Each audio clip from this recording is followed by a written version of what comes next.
नमस्कार दोस्तों, हिंदी मंथन क्लासेज में आपका स्वागत है। आज आपके सामने जो टॉपिक रखा जाएगा मित्रों, साहित्य से संबंधित यानी भाषा की जहां बात की जाती है वहां कोई भी एग्जाम हो, चाहे फर्स्ट ग्रेड हो, चाहे सेकंड ग्रेड हो, चाहे नेट का हो, चाहे जेआरएफ का हो, चाहे टीजीटी का हो, चाहे पीजीटी का हो, चाहे केवीएस का हो, यहाँ तक कि भाषा से संबंधित जहाँ भी क्वेश्चन पूछे जाते हैं, यहाँ से भाषा से संबंधित 4 या 5 सवाल पूछे जाते हैं। इनकी आज अपन बात करते हैं। देखो, सबसे पहले भाषा की अगर बात करते हैं तो वो आपको साधारण शब्दों में पता ही है कि मानव के विचार विनिमय को क्या कहते हैं, भाषा कहते हैं। मेरा बोलना, आपका समझना, वो आपस में जो विचार विनिमय होता है उसे भाषा कहते हैं। लेकिन यहाँ पर साहित्य से संबंधित जाते हैं तो देखिएगा, प्राचीन भारतीय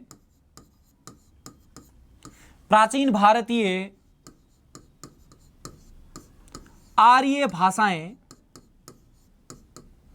प्राचीन भारतीय आर्य भाषाओं में क्या है वो देखो।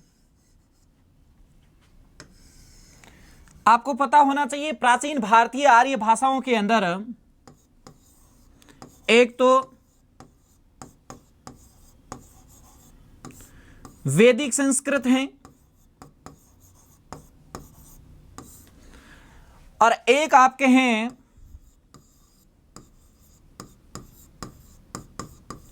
लौकिक संस्कृत।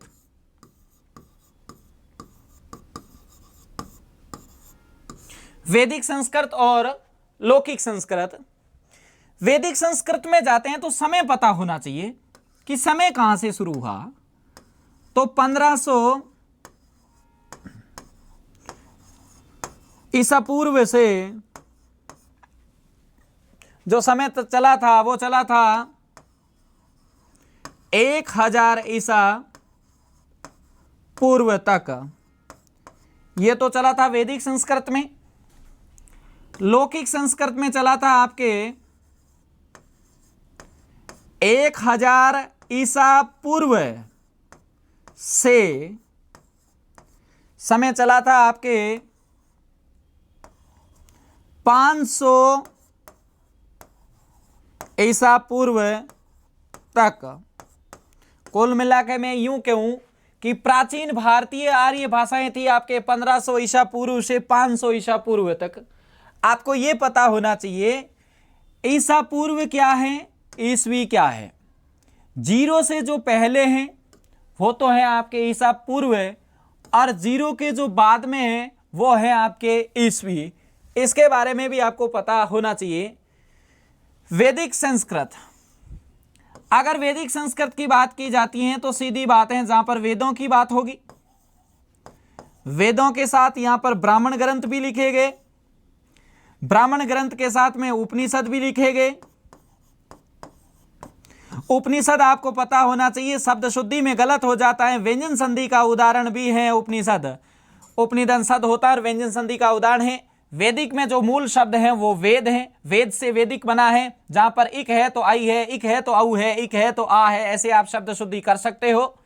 वैदिक यानी कि वैदिक शब्द संस्कृत में वेदों की बात हुई, ब्राह्मण ग्रंथों की बात हुई, उपनिषदों की बात हुई है। और यहां पर जो मुख्य जो वेद था वो था आपके ऋग्वेद, और जो कुल जो स्वर थे वो थे आपके यहां पर 14 स्वर थे। लेकिन लौकिक संस्कृत में जाते हैं तो लौकिक संस्कृत में आपको पता होना चाहिए रामायण लिखी गई, महाभारत लिखी गई, ये लौकिक संस्कृत में लिखी गई।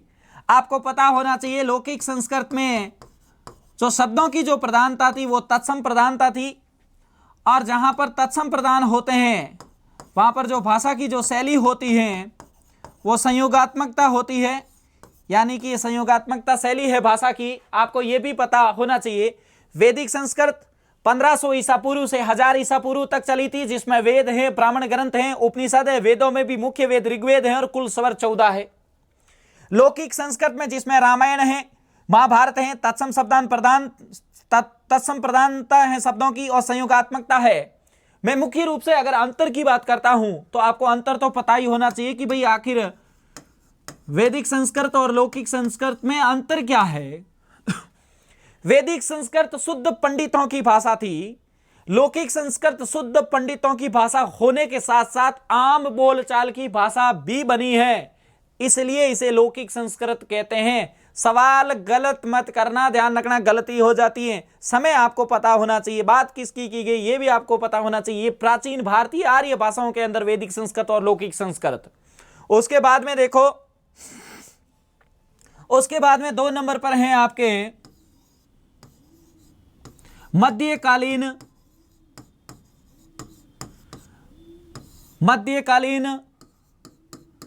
भारतीय आर्य भाषा। मध्यकालीन भारतीय आर्य भाषा में क्या क्या है मित्रों? तो देखो, मध्यकालीन आर्य भाषाओं में आपको 3 भाषाएं देखने को मिलती हैं, जिसमें पाली, उसके बाद में 2 नंबर पर है प्राकृत, और 3 नंबर पे मिलेगी आपको अपभ्रंश।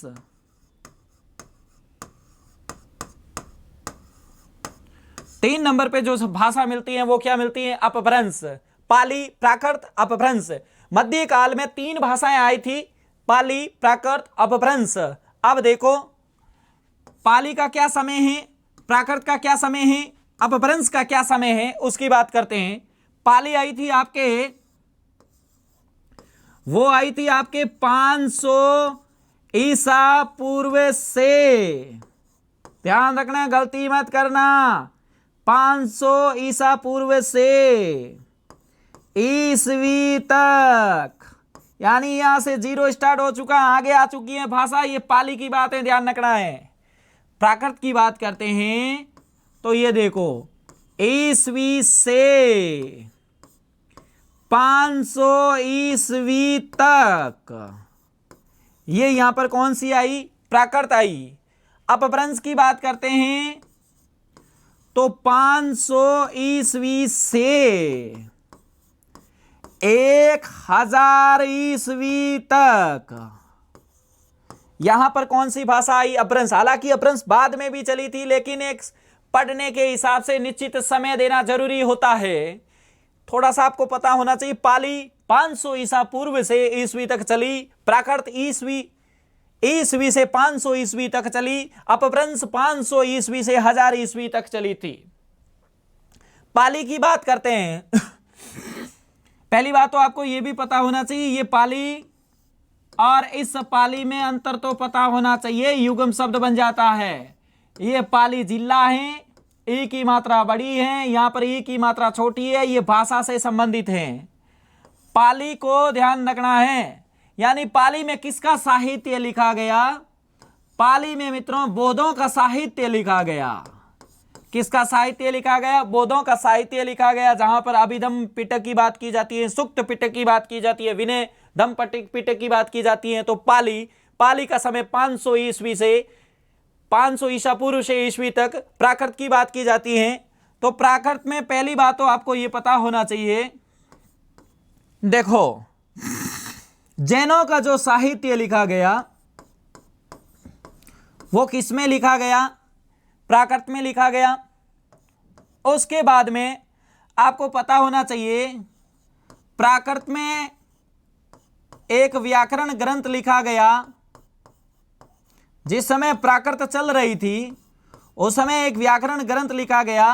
उस व्याकरण ग्रंथ का नाम है शब्दानुशासन, शब्दधन अनुशासन, दृक् संधि का उदाहरण है। और ये लिखने वाले व्यक्ति कौन थे? ये एक व्याकरण ग्रंथ है। कैसा ग्रंथ है? व्याकरण ग्रंथ, यानी प्राकृत के अंदर व्याकरण लिखी गई। लिखने वाले व्यक्ति कौन थे? हेमचंद्र थे। लिखने वाले व्यक्ति कौन? हेमचंद्र। इसलिए इसको प्राकृत का क्या कहा जाता है? पाणिनि कहा जाता है। वापस देखिए, प्राकृत का पाणिनि किसे कहते हैं? हेमचंद्र को कहते हैं। हेमचंद्र ने प्राकृत भाषा के अंदर कौन सा ग्रंथ लिखा? शब्दानुशासन लिखा। शब्दानुशासन कैसा ग्रंथ है? व्याकरण ग्रंथ है। प्राकृत में फिर क्या लिखा गया? प्राकृत में जैनों का साहित्य लिखा गया। प्राकृत कहां से शुरू होती है? प्राकृत ईसवी से 500 ईस्वी से 500 ईस्वी तक चलती है। आपको पता होना चाहिए जिस प्राकृत के अंदर आपको पता है कि जहां पर गाहा या गाता शब्द का बोध होने से प्राकृत का बोध होता है, उसी प्रकार हिंदी में जाते हैं जिसको गाहा या गाता कहने से प्राकृत का बोध होता है तो हिंदी में उसे दोहा या दुहा कहते हैं। यह सवाल गलत नहीं होना चाहिए। अपभ्रंश में जाते हैं तो पहली बात आपको यह भी पता होना चाहिए, अपभ्रंश का जो शाब्दिक अर्थ होता है वो बिगड़ा हुआ रूप होता है। अप का मतलब होता है नीचे गिरना, भ्रंश का मतलब यानी कि जब भी कोई शब्द बिगड़ा हुआ रूप होता है या गिरा हुआ रूप होता है उसे क्या कहते हैं? अपभ्रंश कहते हैं। अब देखो, अब अपभ्रंश की बात की जाती है तो अपभ्रंश के और नाम भी मिलते हैं। अपभ्रंश का और नाम है, देखो अपभ्रंश का और नाम की बात करते हैं तो अपभ्रंश का और नाम है अवहत। यह भी अपभ्रंश के नाम के बाद में देखने को मिलता है। इसका और नाम है अवहट। इसका और नाम देखने को मिलेगा आपको देश भाषा, या इसे इस नाम से भी पुकार सकते हैं देसी भाषा। ये अपभ्रंश के अन्य नाम देखने को मिलते हैं। समय के अनुसार नाम परिवर्तन होते हैं, इसलिए ध्यान रखना अपभ्रंश के अन्य नाम। आपको पता है ये अवहट या आहवत के अंदर जो विद्यापति के जो कीर्तिलता और कीर्तिपता का की जो रचना की गई है वो अवहट में ही की गई है। जो 900 ईस्वी और 1000 ईस्वी के आसपास जो रचना आपको देखने को मिलती है वो अपभ्रंश है। क्या अपभ्रंश के समर्थन में भी आए कि अपभ्रंश का समय काल क्या सही है या सही नहीं है? तो आपको पता होना चाहिए उदय नारायण तिवारी की एक पुस्तक है हिंदी भाषा का उद्गम और विकास। हिंदी भाषा के उद्गम और विकास में उदय नारायण तिवारी ने माना कि अपभ्रंश का जो समय काल है वो 700 ईस्वी है। उसी प्रकार डॉक्टर नामवर सिंह आते हैं और डॉक्टर नामवर सिंह की एक पुस्तक है हिंदी के विकास में अपभ्रंश का योगदान। उसमें डॉक्टर नामवर सिंह कहते हैं कि अपभ्रंश का जो समय काल है वो 700 ईस्वी है। उसके बाद में डॉक्टर भोलानाथ आते हैं और डॉक्टर भोलानाथ कहते हैं कि अपभ्रंश का जो समय काल है वो 500 ईस्वी है। इस प्रकार से आपको अपभ्रंश के समय काल में समर्थन में कौन कौन व्यक्ति देखने को मिलते हैं आपको पता होना चाहिए। क्या और अपभ्रंश का प्रयोग आपको कहीं देखने को मिलता है? तो देखो अपभ्रंश का प्रयोग आपको और देखने को मिलेगा। अपभ्रंश के अगर प्रयोग की बात करते हैं तो अपभ्रंश का प्रयोग आपको पता होना चाहिए कि कालिदास के नाटकों में भी मिलता है। कालिदास के नाटकों में भी अपभ्रंश का प्रयोग देखने को मिलता है। कालिदास का नाटक कौन सा नाटक है? विक्रमोवंशीय नाटक है। और इसी विक्रमोवंशीय नाटक में निम्न वर्ग के पात्रों द्वारा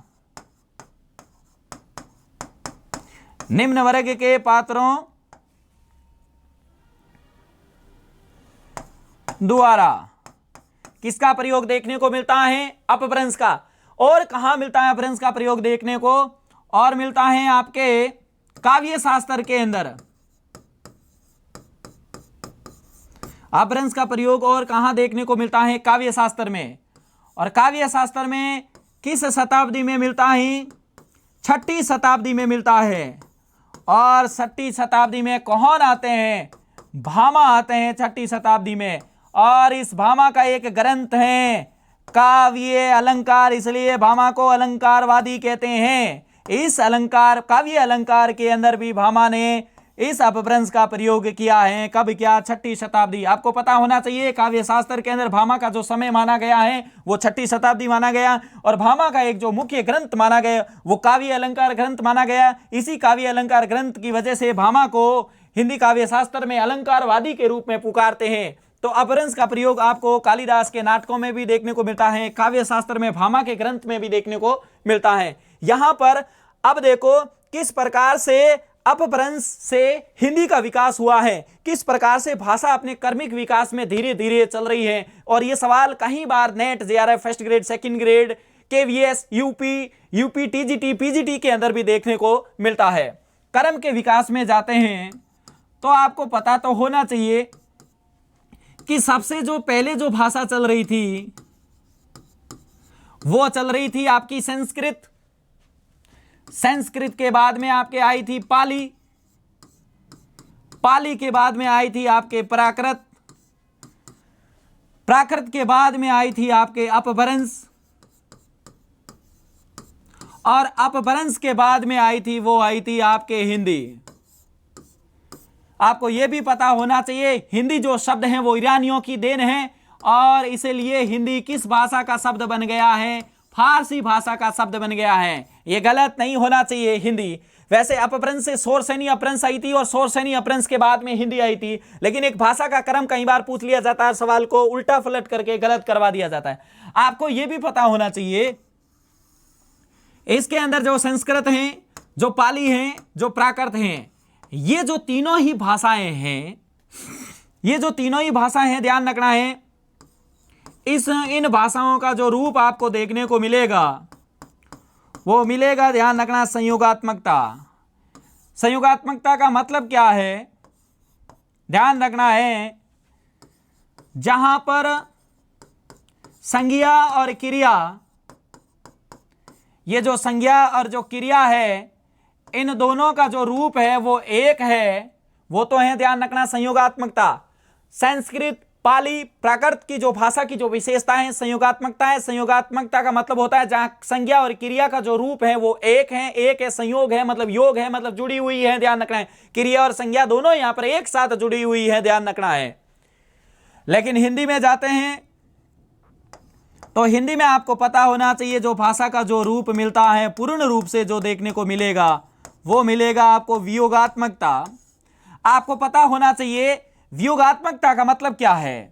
मित्रों, वियोगात्मकता का मतलब है जहां पर संज्ञा और क्रिया, जहां पर संज्ञा और क्रिया इन दोनों का जो रूप आपको देखने को मिलेगा वो अलग अलग देखने को मिलेगा। इन दोनों का जो रूप आपको देखने को मिलेगा वो अलग अलग देखने को मिलेगा, क्योंकि यहां पर संज्ञा और क्रिया दोनों ही क्या है, यहां पर संज्ञा और क्रिया दोनों ही अलग अलग है। तो फिर बात यहां समझ में नहीं आई, फिर अपभ्रंश क्या है? अब आपको पता होना चाहिए अपभ्रंश का कुछ रूप यहां पर संयोगात्मकता है और कुछ रूप वियोगात्मकता है, क्योंकि कोई भी भाषा एक निश्चित समय के अनुसार परिवर्तन नहीं होती है, उसमें कुछ तो समय लगता है। इसलिए अपभ्रंश ना तो पूर्ण रूप से संयोगात्मक है, ना ही पूर्ण रूप से वियोगात्मकता है। ये संयोगात्मकता और वियोगात्मकता दोनों का मिला जुला जो रूप है उसे क्या कहते हैं, ध्यान रखना, अपभ्रंश कहते हैं। मित्रों, आपको यह भी पता होना चाहिए अपभ्रंश के अंदर 3 वचन थे, अपभ्रंश के अंदर 3 ही लिंग थे, अपभ्रंश के अंदर जो स्वर थे, ध्यान रखना है, जो रूप थे वो 24 थे। लेकिन जैसे ही ध्यान रखना हिंदी में गए तो ये संख्याएं चेंज हो गई, ध्यान रखना है। हिंदी में गए 2 ही वचन बन गए, 2 ही लिंग बन गए और 2 ही रूप बन गए। तो ये भी सवाल आपके गलत नहीं होना चाहिए, सवाल गलत हो जाता है, ध्यान रखना है। अपभ्रंश से हिंदी में गए, किस प्रकार से हिंदी वियोगात्मकता का रूप ग्रहण करती है, किस प्रकार से अपभ्रंश दोनों को जोड़ के रखती है, और किस प्रकार से संस्कृत, पाली और प्राकृत है जो संयोगात्मकता का रूप ग्रहण कर रखी है। यहां पर आपको इस तरीके से आपको पता होना चाहिए। अच्छा, थोड़ी सी क्लास को शेयर कर दीजिए और अपने मित्रों को भी बता दीजिए। हर एग्जाम में 5 सवाल पूछे जाते हैं, 5 सवाल। फर्स्ट ग्रेड, सेकंड ग्रेड में कम से कम 5 सवाल आते हैं, और जो सीधे हूबहू यहीं से पूछे जाएंगे। देखो, फिर बात करते हैं अपभ्रंश के क्षेत्रीय रूप। अपभ्रंश के क्षेत्रीय रूप, अपभ्रंश के क्षेत्रीय रूप क्या है, अपभ्रंश के क्षेत्रीय रूप कौन कौन से हैं? तो आपको पता होना चाहिए अपभ्रंश के क्षेत्रीय रूप में है एक तो शोरसेनी अपभ्रंश, एक आपके शोरसेनी अपभ्रंश हैं, उसी प्रकार एक पेशासी अपभ्रंश हैं, और एक ब्राचड़ अपभ्रंश है,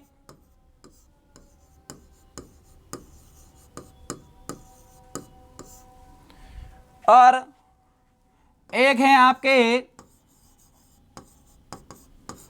खस अपभ्रंश। उसी प्रकार से एक है आपके महाराष्ट्रीय अपभ्रंश,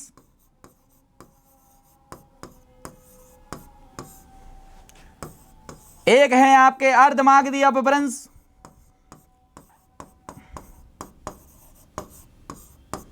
और एक है आपके मागधी अपभ्रंश। अब इसमें देखो शोरसेनी अपभ्रंश से किसका विकास हुआ, पेशासी अपभ्रंश से किसका विकास हुआ, प्राचड़ अपभ्रंश से किसका विकास हुआ, खस अपभ्रंश से किसका विकास हुआ, महाराष्ट्रीय अपभ्रंश से किसका विकास हुआ, अर्धमागधी अपभ्रंश और मागधी से किसका विकास हुआ है, यह आपको पता होना चाहिए। इसका मतलब क्षेत्रीय रूप कितने देखने को मिल रहे हैं, 7। शोरसेनी अपभ्रंश के अंदर आपको पता होना चाहिए, एक तो है गुजराती, एक है पश्चिमी हिंदी, और यह सवाल पूछा जाएगा, पश्चिमी हिंदी, यह सवाल पूछा जाएगा, पश्चिमी हिंदी, पश्चिमी हिंदी, पश्चिमी हिंदी। और एक है राजस्थानी, यह भी पूछा जाएगा, राजस्थानी। मैं फिर कह देता हूं, शोरसेनी अपभ्रंश के अंदर एक तो राजस्थानी का ध्यान रखना और एक पश्चिमी हिंदी का ध्यान रखना। शोरसेनी अपभ्रंश से किसका विकास हुआ, राजस्थानी का विकास किससे हुआ, शोरसेनी अपभ्रंश से। राजस्थानी का विकास किससे हुआ, शोरसेनी अपभ्रंश से। पश्चिमी हिंदी का विकास किससे हुआ, शोरसेनी अपभ्रंश से। पश्चिमी हिंदी का विकास किससे हुआ, शोरसेनी अपभ्रंश से। यह सवाल गलत नहीं होना चाहिए। पेशासी में जाते हैं तो पंजाबी और लहंदा, ये पेशासी के अंदर मिलेंगे, ध्यान रखना है। ब्राचड़ में जाते हैं तो सिंध यानी सिंधी, ध्यान रखना है। खस अपभ्रंश में जाते हैं तो पहाड़ी, जो पहाड़ी ध्यान रखना है विकास हुआ है वो खस अपभ्रंश से, ध्यान रखना। महाराष्ट्रीय अपभ्रंश में मराठी, और फिर कर लीजिए इसको महत्वपूर्ण। मैं फिर कहता हूं ये सवाल पूछ लेंगे, अर्धमागधी के अंदर किसका विकास हुआ है, पूर्वी हिंदी। अर्धमागधी से किसका विकास, पूर्वी हिंदी का विकास किससे हुआ, अर्धमागधी से। पश्चिमी हिंदी का विकास किससे हुआ, शोरसेनी अपभ्रंश से। पश्चिमी हिंदी का विकास किससे, शोरसेनी अपभ्रंश से। पूर्वी हिंदी का विकास किससे, अर्धमागधी से। उसके बाद मागधी में जाते हैं तो असमिया, बांग्ला, उड़िया और बिहारी, ये जो विकास हुआ वो किससे हुआ, मागधी से हुआ। इसमें मैं फिर कह देता हूं महत्वपूर्ण शोरसेनी अपभ्रंश, महत्वपूर्ण अर्धमागधी। आप 2 कर लो, बाकी आपको याद रहते नहीं रहते कोई फर्क नहीं पड़ता, लेकिन ये 2 याद नहीं है तो फर्क पड़ जाएगा एग्जाम के अंदर। ध्यान रखना, यहां से सवाल पूछा जाता है, गलत नहीं होना चाहिए। याद रखने का तरीका या तो ऐसे याद कर लो, यहां पर भी देखो आधा रे है, यहां पर भी देखो ये आधा रे है, आधे रे से आधे रे, ऐसे अर्ध, ऐसे पूर्वी, ऐसे रे की ध्वनि निकाल के याद कर लीजिए, गलत नहीं करना चाहिए। ये शोरसेनी ऐसा बड़ा शब्द है, ये पश्चिमी में से की ध्वनि, यहां पर भी से की ध्वनि, ऐसे बड़े शब्दों को याद कीजिए, गलत नहीं होने चाहिए, ध्यान रखना है। एक बार क्लास को शेयर कीजिए ज्यादा से ज्यादा और सब्सक्राइब कीजिए, लाइक कीजिए। देखो फिर अब देखो हिंदी भाषा क्षेत्र की बात करते हैं तो यहां उसके बाद में हिंदी भाषा के जो टोटल जो कितने क्षेत्र आते हैं, कितने राज्य आते हैं, ध्यान रखना है। और किस लिए इसको हिंदी प्रदेश क्षेत्र कहते हैं, ध्यान रखना है। हिंदी प्रदेश के जो राज्य माने जाते हैं वो कितने माने जाते हैं, 10 राज्य हैं जो हिंदी प्रदेश क्षेत्र के माने जाते हैं। यानी कि जहां पर पूर्ण रूप से हिंदी बोली जाती है इनको हिंदी प्रदेश कहते हैं। पूछा जाता है हिंदी प्रदेश के कितने राज्य हैं, 10। सवाल में गलती हो जाती है, कोई दूसरा राज्य दे दिया जाता तो आपकी गलती हो जाती है, लेकिन आपको याद होना चाहिए कि कौन कौन से राज्य है। आप याद करने का तरीका होना चाहिए। जैसे एक है राजस्थान, राजस्थान से आप इस तरीके से याद करिए कि राजस्थान से आ जाएगा हरियाणा, हरियाणा से आप चले जाइए दिल्ली, और दिल्ली से चले जाइए हिमाचल प्रदेश। इस प्रकार से ये 4 राज्य एक साथ याद कीजिए। ये राजस्थान है, राजस्थान से हरियाणा, हरियाणा से दिल्ली, दिल्ली से हिमाचल प्रदेश। 4 राज्य ऐसे याद कीजिए। कोई बस चल रही है, ये बस कहां जाती है, राजस्थान जाती है, राजस्थान से हरियाणा जाती है, हरियाणा से दिल्ली जाती है और दिल्ली से हिमाचल प्रदेश जाती है। टोटल अपन को कितने राज्य चाहिए, 10। 4 राज्य अपन को याद हो चुके हैं। उसके बाद में देखो 5 और 6, 5वां और 6ठा कैसे याद कीजिए, ऐसे याद कीजिए, इनको एक साथ याद कीजिए। यूपी और एमपी, उत्तर प्रदेश, मध्य प्रदेश, ये 5वां और 6ठा है। तो 4 हो गए, 5वां 6ठा भी हो गए। फिर कैसे याद करना है, देखो सातवां, आठवां, नौवां और 10वां। ये उत्तरांचल, जिसका नया नाम उत्तराखंड है, जिसमें दीर्घ संधि है। उत्तरांचल नया नाम उत्तराखंड। उत्तरांचल, बिहार, छत्तीसगढ़ और झारखंड। ऐसे याद कीजिए, उत्तरांचल, बिहार, छत्तीसगढ़, झारखंड, ये 10 राज्य हो चुके हैं। पहले एक बस चलाइए, बस से राजस्थान जाइए, राजस्थान से हरियाणा, हरियाणा से दिल्ली, दिल्ली से हिमाचल प्रदेश, उसके बाद में उत्तर प्रदेश और मध्य प्रदेश, उसके बाद में उत्तरांचल, बिहार, छत्तीसगढ़, झारखंड। उत्तरांचल, बिहार, छत्तीसगढ़, झारखंड। एक बार फिर बोल देता हूं, उत्तरांचल, बिहार, छत्तीसगढ़ और झारखंड। आपको ये 10 राज्य याद होने चाहिए, क्योंकि कई बार इसमें से कोई दूसरा राज्य दे दिया जाएगा, वहां पर गलत कर दिया जाएगा, ध्यान रखना। लेकिन आज के बाद आपकी गलती नहीं होनी। 10 राज्य, 5 उपभाषाएं और 18 बोलियों का जिक्र, 10 राज्यों का जिक्र हो चुका। अब 5 उपभाषाओं का जिक्र करेंगे। देखो, 5 उपभाषा। कितनी उपभाषाएं? 5 उपभाषा। और इन्हीं 5 उपभाषाओं में क्या आती है? 18 क्या आ जाएगी? बोलियां आ जाएगी। इन्हीं 5 उपभाषाओं में भाषा से उपभाषा, उपभाषा से बोली बनती है। धीरे धीरे भाषा, ध्यान रखना है, अपने छोटे क्षेत्र में जा रही है, ध्यान रखना है। तो पहले देखो, पहले हैं पश्चिमी हिंदी, उसके बाद में 2 नंबर पे पूर्वी हिंदी, उसके बाद में 3 नंबर पे पहाड़ी, 4 नंबर पे राजस्थानी और 5 नंबर पे बिहारी। याद रखने का बिल्कुल आसान तरीका है। देखो, किसकी ध्वनि पे की, किसकी ध्वनि पे की, किसकी ध्वनि पे की, फिर हमारी बात होगी, फिर किसी बार की बात होगी। 5 हो गए, पश्चिमी हिंदी, पूर्वी हिंदी, पहाड़ी, राजस्थानी, बिहारी। 5 उपभाषाएं। इन्हीं 5 उपभाषाओं में 18 बोलियों का जिक्र होगा। याद रखने का तरीका, पे पे पे राजस्थानी, एक बार अपन की बात, दूसरी बार बाहर की बात, फिर अपन आ गए, फिर बाहर को ले लो, बिहार आ चुका, ध्यान रखना। बाहर कौन? बिहार। अपन कौन? राजस्थानी। 3 कौन? पे पे, पश्चिमी हिंदी, पूर्वी हिंदी, पहाड़ी, राजस्थानी, बिहारी। ये हो चुकी है। अब देखो, इन्हीं में बोलियों का जिक्र होगा। इन्हीं में किसका जिक्र होगा? बोलियों का जिक्र होगा। अब देखो, पश्चिमी हिंदी के अंदर आती है, जैसे बोली आती है बरज, खड़ी बोली,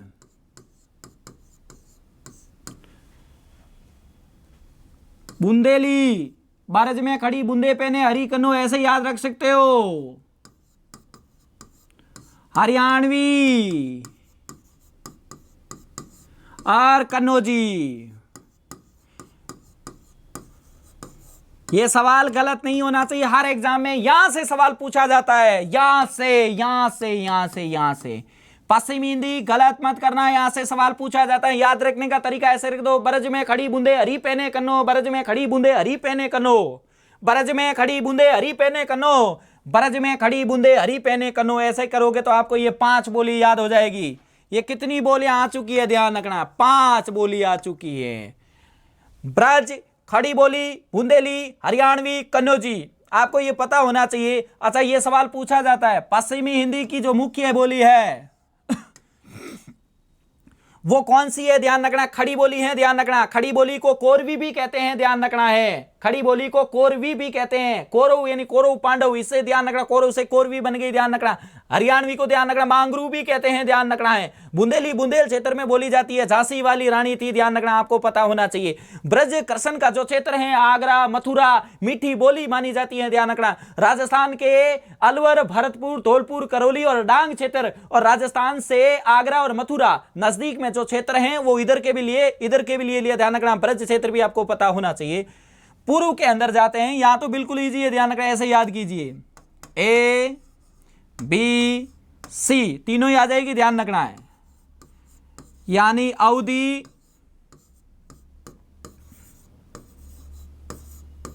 बघेली और छत्तीसगढ़ी, ये तीनों ही आने चाहिए। ए बी सी पूर्वी हिंदी, अवधि, बघेली, छत्तीसगढ़ी। और पूर्वी हिंदी की मुख्य कौन सी है? अवधि। आपको पूछे पूर्वी हिंदी में मुख्य अवधि, आपको पूछे पश्चिम हिंदी में मुख्य खड़ी बोली। ये यही सवाल क्लियर होने चाहिए। यहां पर ये कितनी हो गई? 3। फिर देखो पहाड़ी में, पहाड़ी में आएगी आपके एक तो गढ़वाली, एक आएगी आपके कुमायूं और एक आ जाएगी आपके नेपाली। ये ध्यान रखना, गढ़वाली, कुमायूं, नेपाली आपके कहां आ जाएगी? ये आ जाएगी आपके पहाड़ी क्षेत्र में। तो पहाड़ी क्षेत्र में कितनी बोलियां आ चुकी है? 3। पहाड़ी क्षेत्र, जैसा नाम वैसे आगे नाम, अजीबोगरीब नाम, अजीबोगरीब आगे भी नाम है, ध्यान रखना। राजस्थानी में याद रखने का तरीका है, मामा मेज लगाओ राजस्थानी, ऐसे याद रख लो, मामा मेज लगाओ राजस्थानी। तो फिर आपको याद रह जाएगा ये राजस्थानी, मामा मेज लगाओ राजस्थानी। मामा, मां से देखो, मां से आ जाएगा आपके मारवाड़ी, मां से ही आ जाएगा आपके मालवी, मे से आ जाएगा आपके मेवाती, जैसे आ जाएगा आपके जयपुरी। और टोटल कितनी हो गई? 4 बोली। कितनी बोली हो गई? 4। मारवाड़ी, मालवी, मेवाती, जयपुरी। मारवाड़ी, मालवी, मेवाती, जयपुरी। मामा मेज लगाओ राजस्थानी, मारवाड़ी, मालवी, मेवाती, जयपुरी। सवाल में ऑप्शन में मिलेगा क्या? मेवाड़ी। ये गलत हो जाएगा, मत करना, ये नहीं है अंदर, राजस्थानी में मेवाड़ी नहीं है, मेवाती है, ऑप्शन में मिलेगा। बिहारी को ऐसे करो कि बिहारी एमबीएम कॉलेज में पढ़ता है। कौन सी कॉलेज में पढ़ता है? एमबीएम कॉलेज में पढ़ता है। तो मैं से हो जाएगा मैथिली और बी से हो जाएगा भोजपुरी और मैं से हो जाएगा मगही। ये देखो, ये कितनी हो गई? 3 हो गई है। याद रखने का तरीका, पश्चिमी हिंदी ब्रज में खड़ी बूंदे हरी पहने कनो, पूर्वी हिंदी में एबीसी, अवधि, बघेली, छत्तीसगढ़ी, पहाड़ी में सारे अजीबोगरीब नाम, राजस्थानी में मामा मेज लगाओ राजस्थानी, बिहारी में बिहारी एमबीएम कॉलेज में पढ़ता है। ये देखो 4, 3, 7, 3, 10, 3, 13, 5, 18। बोलियां कितनी? 18। उपभाषाएं कितनी? 5। 1, 2, 3, 4, 5। पे अपा बारला, बस याद हो जाएंगे। ध्यान रखना, बाकी कोई गलती नहीं होगी आपको आना चाहिए इस तरीके से। अब इसमें भी जैसे, अच्छा एक सवाल ये, पश्चिमी हिंदी में मुख्य हैं खड़ी बोली, पूर्वी हिंदी में मुख्य हैं अवधि। पश्चिमी हिंदी का विकास कहां से हुआ? शोरसेनी अपभ्रंश से। पूर्वी हिंदी का विकास कहां से हुआ? अर्धमागधी से। राजस्थानी का विकास कहां से हुआ है? शोरसेनी से। मैंने पहले भी ये सवाल बोले थे और गलत नहीं होने से, क्योंकि वो आगे से आगे आपको पता होना चाहिए। उसके बाद में देखिएगा, इसमें मुख्य रूप से तो आपको पता ही होना चाहिए। जैसे ब्रज की बात करते हैं, ब्रज बोले, आपको पता होना चाहिए ब्रज का जो मुख्य जो क्षेत्र है, आगरा, मथुरा, बदायूं, एठा, मैनपुरी, ऐसे हैं, ध्यान रखना है। राजस्थान का अलवर, भरतपुर, धौलपुर, करौली और डांग क्षेत्र, ध्यान रखना है। ये ब्रज के हैं। अच्छा, ब्रज में आपकी विशेषता आपको पता होना चाहिए। ब्रज में एक तो मैं और एक क्यों। मैं का प्रयोग यहां हौ सर्वनाम में किया जाता है और क्या का प्रयोग यहां पर चौ सर्वनाम में किया जाता है। और कोई भी पंक्ति होती है उसके अंत में आयो, पायो, इस प्रकार से आपको वाचक शब्द देखने को मिलता है। भक्त काल के कवियों ने ब्रज का प्रयोग किया, रीतिकाल संपूर्ण ब्रज में लिखा गया। आधुनिक काल के अंदर भारतेंदु बाबू हरिश्चंद्र ने ब्रज का प्रयोग कुछ हद तक किया था, यह भी आपको पता होना चाहिए। ये बात ब्रज की है, ध्यान रखना है। उसके बाद में खड़ी बोली, खड़ी बोली आपको भी पता होना चाहिए। खड़ी बोली के अंदर जैसे मुरादाबाद, सहारनपुर, ये इस प्रकार से आपको ध्यान रखना है। मुरादाबाद, सहारनपुर, ये क्षेत्र माने जाते हैं जो आपके हो सकता है ध्यान रखना गलत हो जाए।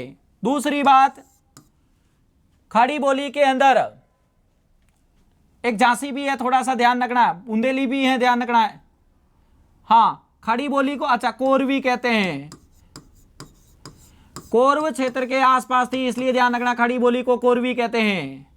खड़ी बोली की विशेषता है कि ये शब्द के पीछे कैसे, एक तो ध्यान रखना करका से ध्यान रखना है, जैसे अट्ठा, बैठा, जाना, इस प्रकार से खड़ी बोली की विशेषता देखने को मिलती है।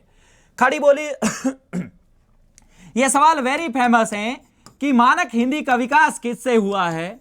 मानक हिंदी का विकास खड़ी बोली से हुआ है, और खड़ी बोली की तो ये बेटियां हैं, हिंदी और उर्दू। हिंदी और उर्दू ध्यान रखना है, खड़ी बोली की क्या है, बेटियां हैं, ध्यान रखना है। और ये दोनों जहां पर एक जगह मिल जाते हैं उस शब्द को हिंदुस्तानी कहते हैं, ध्यान रखना। हिंदुस्तानी का मतलब जिसमें हिंदी भी है और उर्दू भी है, ध्यान रखना, उसे हिंदुस्तानी कहते हैं, ध्यान रखना। और हिंदी और उर्दू दोनों ध्यान रखना खड़ी बोली की बेटियां हैं। हिंदी शब्द फारसी भाषा से आया है, ध्यान रखना, और ये जो उर्दू शब्द है ध्यान रखना है, ये आपके ध्यान रखना है किस भाषा से आया आप बताना। और नहीं तो ध्यान रखना, अगर आपको पता नहीं है तो ध्यान रखना है, पता रखना है कि ये किस भाषा से आया, तुर्की से आया है कि नहीं आया, देख लेना। ये सवाल पूछा जाता है, ध्यान रखना, गलत मत करना। उसी प्रकार एक और पूछा जाता है कि अंग्रेज जो शब्द है वो किस भाषा से आया, वो फ्रेंच भाषा से आया है, ध्यान रखना है। खड़ी बोली के बाद में अवधि, आपको पता होना चाहिए। अवधि का जो क्षेत्र माना जाता है वो माना जाता है एक तो सीतापुर,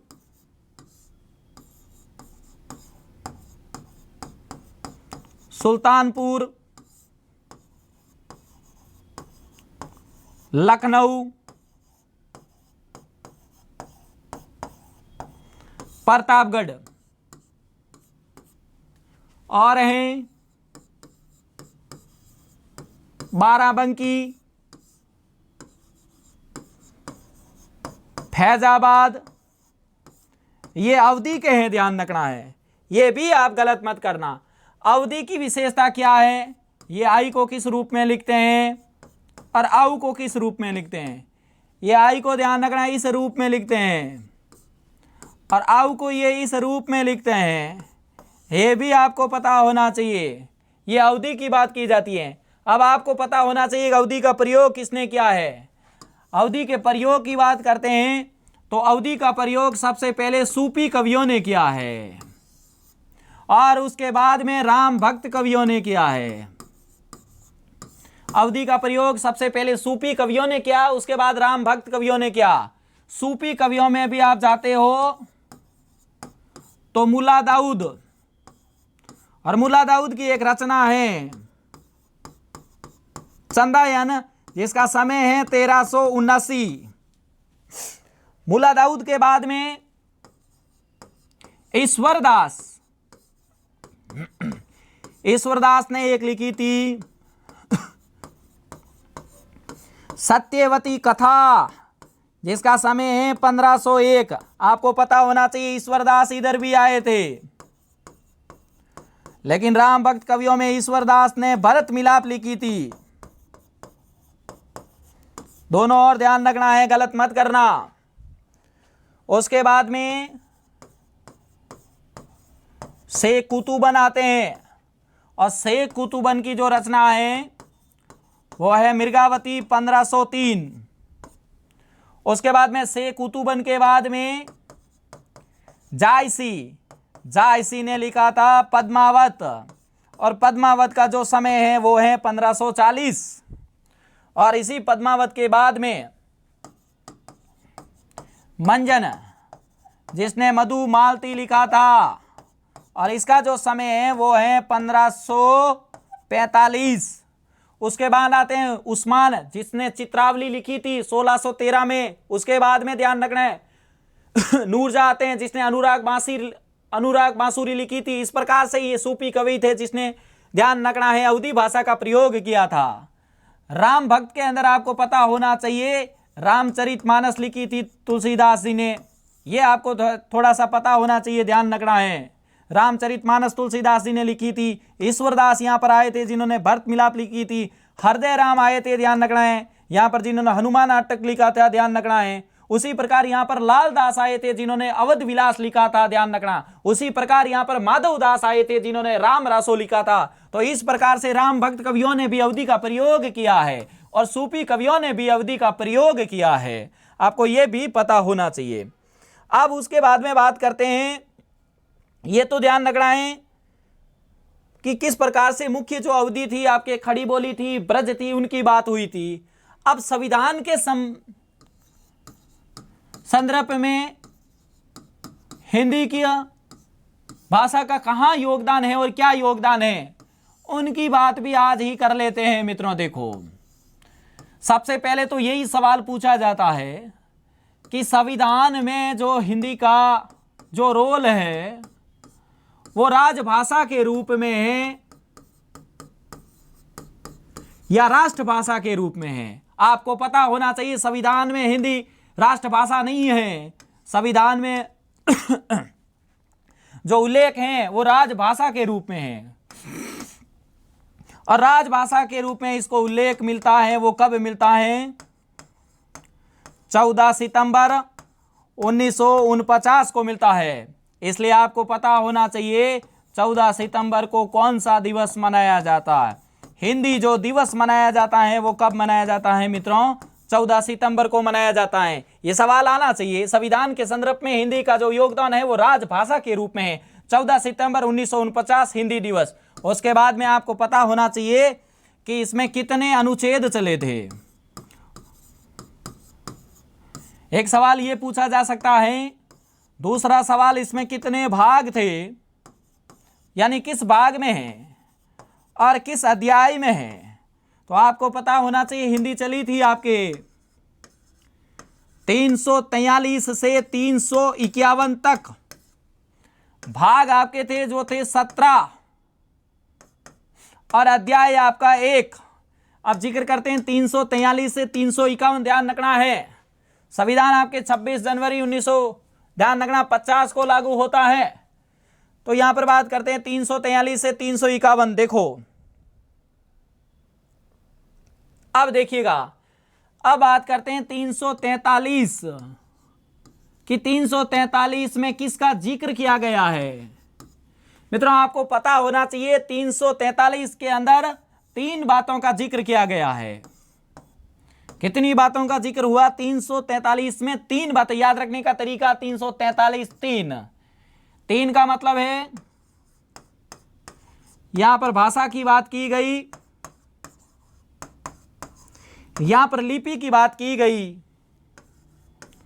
और यहां पर अंक की बात की गई। भाषा जो बनी थी यहां पर हिंदी बनी थी, वो राजभाषा बन गई। लिपि की बात की जाती है तो लिपि यहां पर कौन सी बन गई?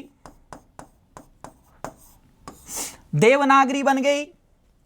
और अंक यहां पर कौन से लगाए थे? अंक लगाए थे अंतरराष्ट्रीय अंक को मान्यता मिली, जैसे ये 1 2 3, इनको नहीं मिली है, ध्यान रखना है, इनको मिली है मान्यता। तो पूछा जाता है 343 में 3 बातों का उल्लेख है। भाषा राजभाषा, हिंदी राष्ट्रभाषा नहीं है, लिपि देवनागरी है, ध्यान रखना। अंक अंतरराष्ट्रीय अंकों को मान्यता प्रदान की गई अनुच्छेद 343 में। उसके बाद में देखिएगा फिर बात की जाती है तो फिर 344 में क्या है मित्रों? आपको पता होना चाहिए 344 में राष्ट्रपति के द्वारा, यानी राष्ट्रपति के द्वारा राजभाषा आयोग का गठन किया गया। यह सवाल पूछा जाता है कि राजभाषा आयोग का गठन किसके द्वारा किया जाता है? राष्ट्रपति के द्वारा किया जाता है। किस अनुच्छेद में किया जाता है? 344 में। राजभाषा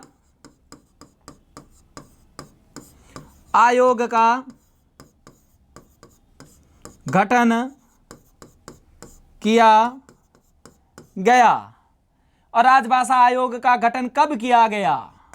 तो आपको पता होना चाहिए 7 जून 1955 को किया गया। और इसमें अध्यक्ष भी बनाया गया।